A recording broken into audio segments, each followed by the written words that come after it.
All right, we're going to work on some simplest radical form to start off the unit. So a number is a perfect square if it can be obtained by squaring a whole number. So numbers are perfect squares, that is, are 1, 4, 9, 16, and so on. So it's important that we kind of have these numbers in the back of our head so we can simplify faster. So I'll show you what I mean in a second. So let's fill in these squares. So we got 144 is 12 squared, right? So I'll give you a moment to copy those down, but when squaring a number, what that means is you're multiplying the number by itself. So 5 squared is 5 times 5. So a negative number squared, though, is always positive. Since we're going to be working with lengths of shapes and triangles, we're going to be dealing with mostly positive numbers, so we won't have to worry about that fact. But the square root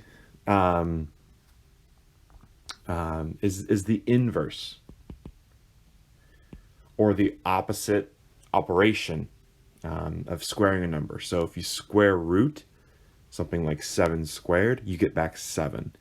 So it kind of erases the squaring, the square root does. And again, if negative, the square root of a negative number just doesn't exist. So mathematicians realized this and tried to make a way so it does exist, and that's because the square root of -1 is actually I. So when you make this declaration, you can use negative numbers under the root, but for us in the real numbers, we're not going to be dealing with that either. Okay, so this diagram here is kind of giving us an idea of the cycle that's made between squaring and square rooting. You know, if we keep doing this one after the other, alternating, we're really just undoing what we did. You know, if you square both sides and then you square root both sides, you're back to where you started. But these are two equations that you can write kind of saying the same thing. So we're going to take a look at that with these example problems. So the square root of 49 is asking what number squared is 49. That's like the other sentence. But of course the square root of 49 is 7 because 7 squared is 49, right? The square root of 400 though is what? What do you think? So what number squared is 400? It's got to be bigger than 10, right? Because 10 squared is 100. It turns out that this is actually 20 because if you do multiply 20 times 20, you do get 400, okay? The square root of 0 is asking what number do you square to get 0? And the only number that actually works there is 0. Okay, same kind of deal with 1, right? 1 squared is 1, and no other number squared is 1. It's just 1.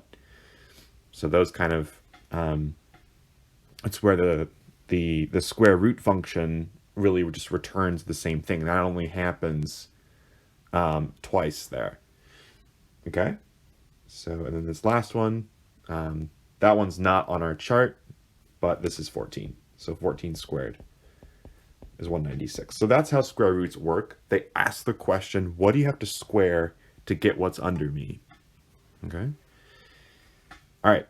So when we're simplifying, we can use a tree for each problem if you want. And it's a very systematic way of simplifying these roots. By the way, the ones that we wrote up there, all 5 of them, they simplify to a whole number.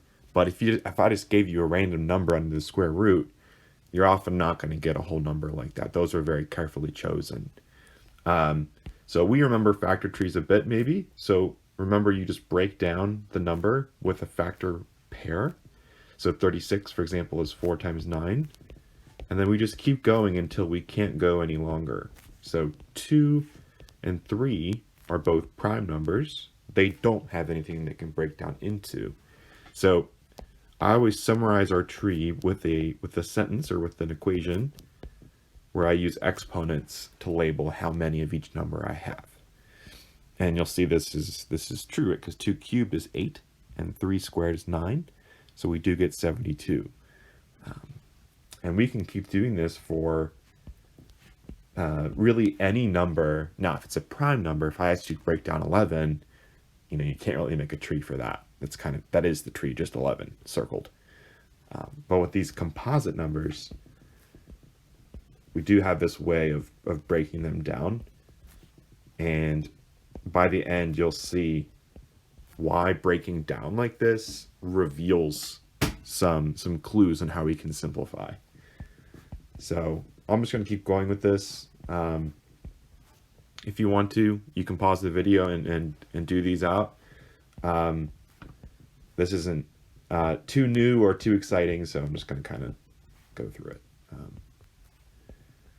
Much rather have time to practice the simplifying part.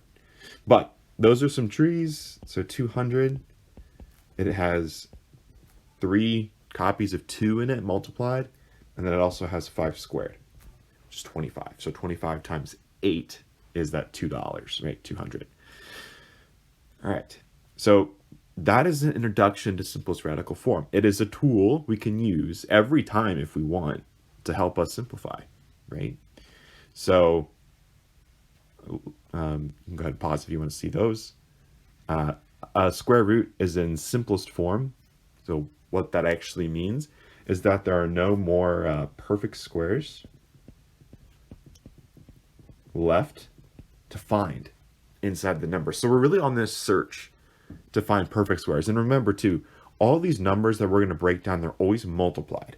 There's no adding going on at all. It's all multiplying, and it's all taking the square root of a square. That's all it is. So with a smaller number like 8, we might be able to attack this by looking up at our table at the top of our 12 first perfect squares. Because I see, well, 9 is already too big. So, and 1 we never use because it doesn't break anything down further. But 4, right off the bat, is revealed to me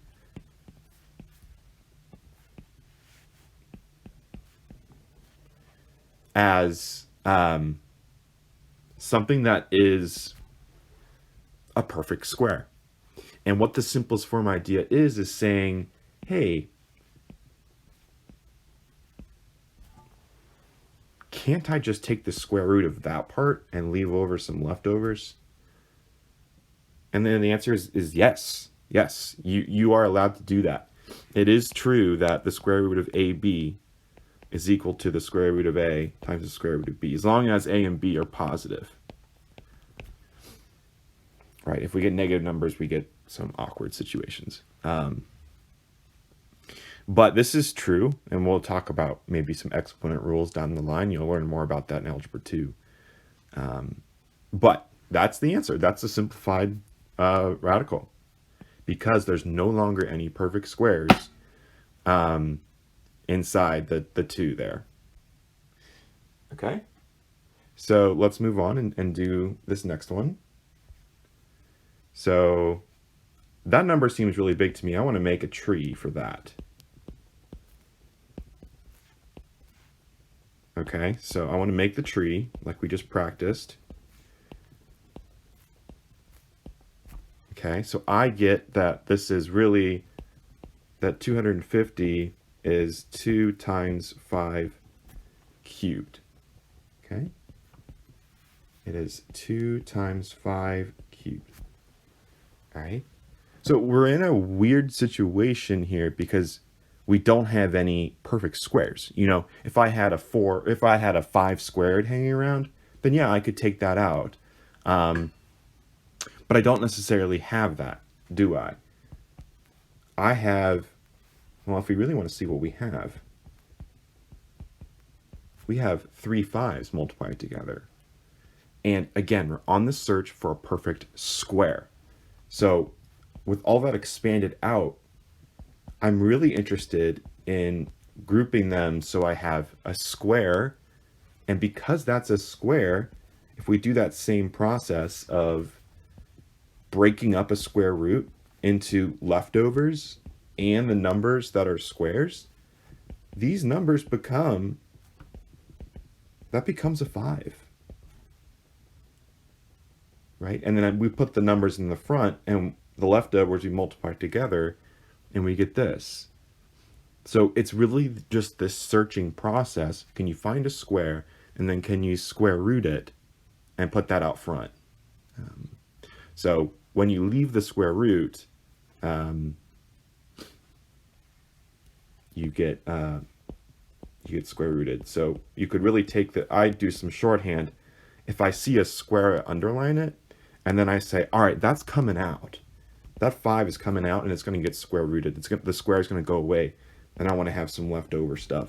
So for me, I go from here to here and save some time by underlining the perfect square that can come out, and pulling it out and taking the square root of it. Okay, so we're gonna do more practice here in a second. So here with 48, maybe a small enough number that we could then just search for, our perfect squares. 4 is in there, but I always shoot for the biggest number possible first and hope maybe I can do it in one swoop and just be done. 25, no, the next multiple would be 50. But 16, which does, 4 works with 16 too. So maybe 16 is our key here. Because personally, I think the factor tree can be a lot of work. If we can find that perfect square right away, it's always going to be a lot faster. So 16 times 3 is 48. It is. So, and you can use your calculator to help you with that. And going with that same underlining technique, I know that 16 is, if I want to take the square root of that, it's 4, and I'm left with leftovers here, square root 3. If you want to look at it in slow motion, you take the square root of both of them. This is 4, and this is square root 3, right? So whether you want to underline or take the square root of each piece and then piece it back together, it's up to you. But the answer is 4 square root 3. All right, so now we have a x, which is a little different, but you still take the square root the same way. If you want to, you can break it down immediately into the square root of your numbers and the square root of your x's. But the square root of 9 is just 3. And remember, the square root and the square cancel each other. And because x is positive, this is just x. So the answer here is just 3x. That shouldn't be a surprise, though, because 3x times 3x is 9x squared. So it's exactly what we would expect the square root to be, right? All right.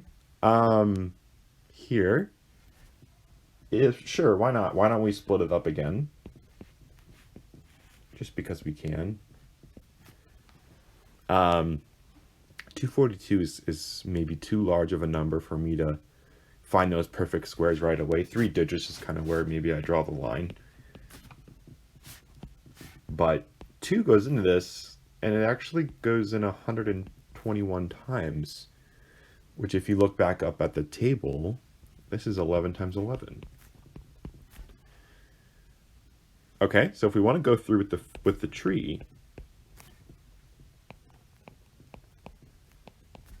which is the very procedural way to do it, very step by step, rather than just guessing and trying to find a perfect square, we can then just substitute this in, continue with the process, and we're going to think about this 3 squared.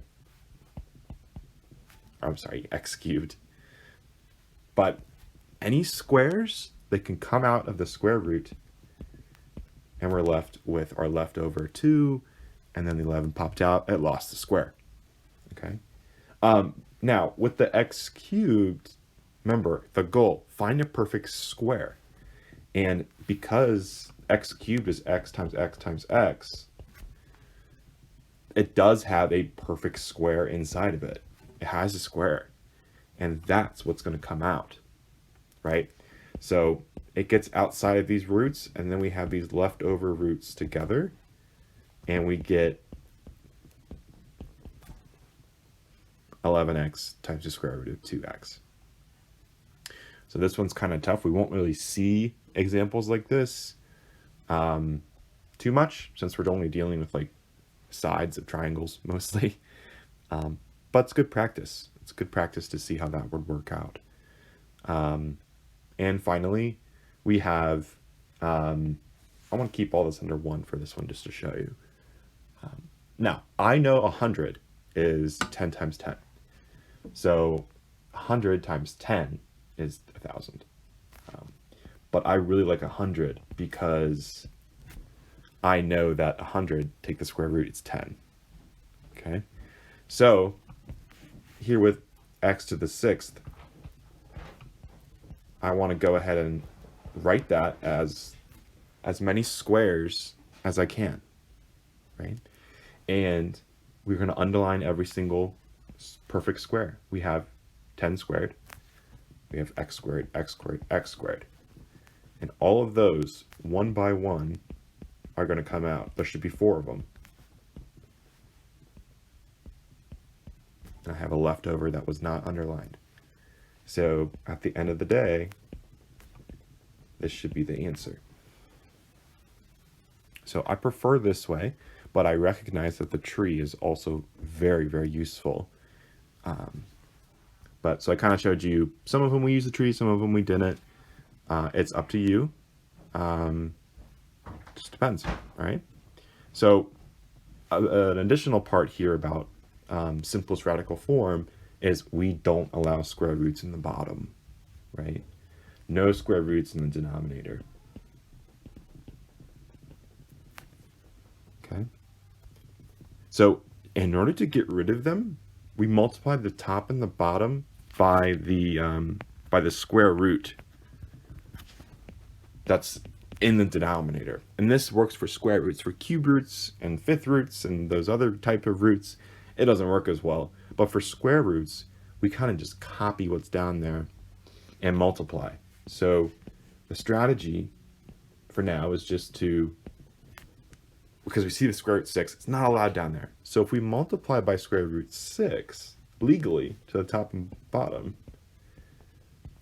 we get, what do you think the square root of 6 times the square root of 6 is? Kind of a new thing, but what would you say the square root of 9 times the square root of 9 is? Separate, not really related, but the square root of 9 times square root of 9 is 3 times 3, which is 9. So square root 9 makes 9. So the same thing happens with really every number. This is 6. All right. So very quick way to get rid of the square root in the bottom, right? I mean, just one step and it's gone. All right. Sometimes you might have to do a little bit of simplifying though after. So same thing in the bottom, the square root of 6. So I'm going to multiply that through. The numerator just is kind of messy. It's just always going to be multiply cross, but the denominator is getting rid of that square root. And if we know anything about dividing, we can really write this like this, because it's all multiplied together, so it doesn't really matter the order that you do it. You can divide first or you can divide after. So the reason why I do that though is because this is 4. Yeah. Okay. And finally, here's another one. So just like how the square root of a times b, you break it up. If it's a divided by b, you can break this up like this as well. Okay. Now, if I have any chance to simplify these radicals before I do the trick, I'm going to try and do that, right? The numerator is just 3. And because of the problem we did before, we know this is 2 times the square root of 2, right? So the only square root in the bottom is the square root of 2. So maybe instead, I'll just multiply the top and bottom by the square root of 2. Because at the end of the day, it's the square root that I want to go away. And after some work, the square, because it's 2 times the square root of 2 times the square root of 2, these two together here, they multiply together to equal 2. So it looks like we get this.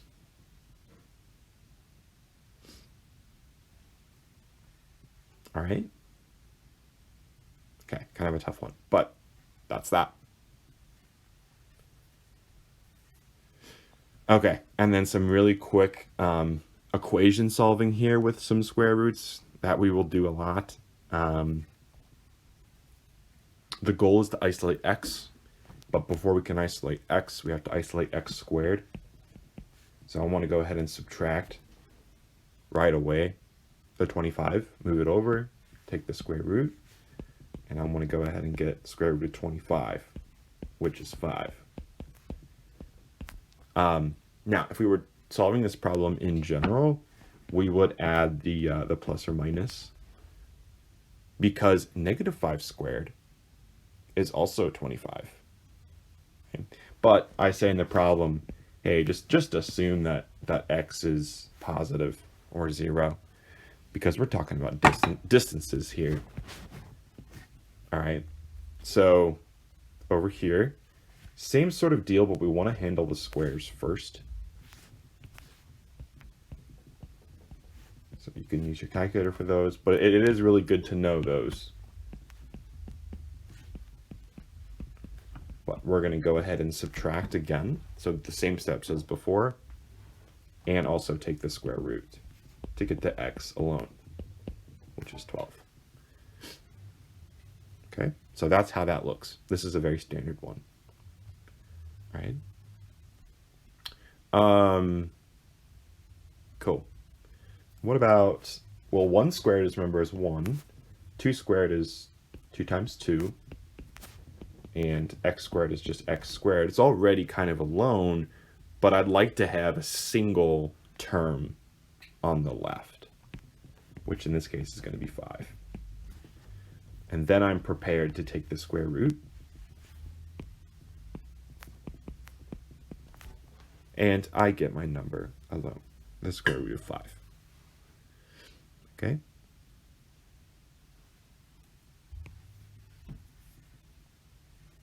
All right. And then something that's a little bit more interesting here. Same process as the last one.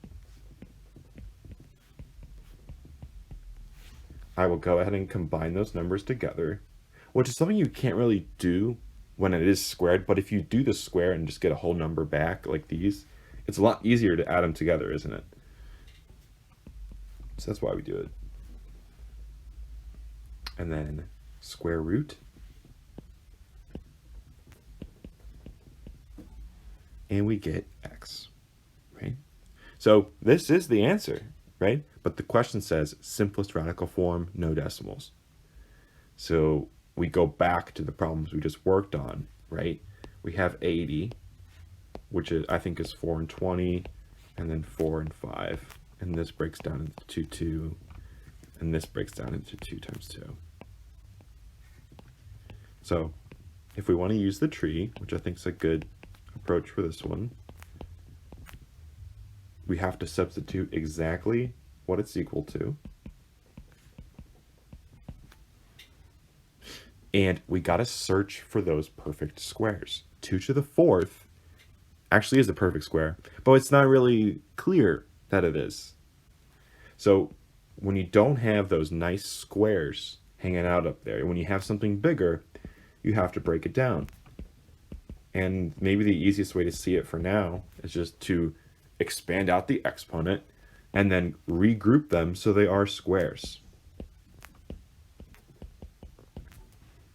Like that. And then remember, it's those that pop out. So those come out, and when they come out, they lose the square, and they're left with just the base, the 2. And that happens twice. So it looks like the answer is 4 square root of 5. Okay? So, but you could have just from the beginning said that this was 16 times 5. Take that out, you get this. So you can kind of see the tree's nice, but sometimes it takes like 3 times as long. So I would challenge you, numbers that are less than 100, try and do them by just looking for the perfect square. So there's only a few of them, right, that are under 100. But if your number's like 200 or 300 or any 3-digit, you might want to try the tree and just accept that it's going to take a while. All right, so that is it for the notes.